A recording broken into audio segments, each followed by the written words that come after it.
இந்த வண்டி வந்து பார்த்தீங்கன்னா, இன்றைக்கி நம்ம மார்னிங் அந்த சர்வீஸ்க்காக நம்ம சர்வீஸ் எடுத்துருந்தோம். ஸோ இப்போ வந்து பேசிக்காக ஃபஸ்ட்டு என்ன செக் பண்ணணும் அப்படின்றத கண்டிப்பாக நம்ம பார்த்து தான் ஆகணும். மெயின் வந்து பார்த்திங்கன்னா செயின் கேஸை கண்டிப்பாக நம்ம செக் பண்ணி ஆகணும். வண்டியில் பிக்கப் இல்லை, மைலேஜ் இல்லை.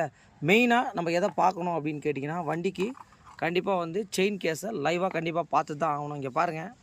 ஸோ எந்த அளவுக்கு ஒரு டஸ்ட் இருக்குதுன்னு நீங்களே பாருங்கள். இப்படிலாம் இருந்தால் கண்டிப்பாக செயின் எப்படிங்க உங்களுக்கு நமக்கு லைஃப் வரும்?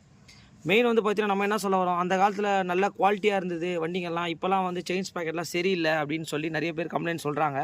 ஏன்னா ஹீரோ ஹோண்டா அப்படின்ற வண்டி வந்து பார்த்திங்கன்னா கிட்டத்தட்ட ஒரு வேர்ல்டு நம்பர் 1 உங்களுக்கு பார்த்தீங்கனாலே தெரியும்.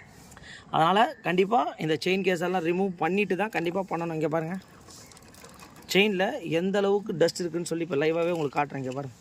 ஸோ இந்த மண்ணெல்லாம் கண்டிப்பாக வண்டியில் போய் ஓடிச்சுன்னா என்ன ஆகும்? கண்டிப்பாக இந்த செயின் உள்ளே இருக்கிற அந்த லிங்க் எல்லாமே வந்து பார்த்திங்கன்னா உங்களுக்கு ஒரு மாதிரி நர நர நர நர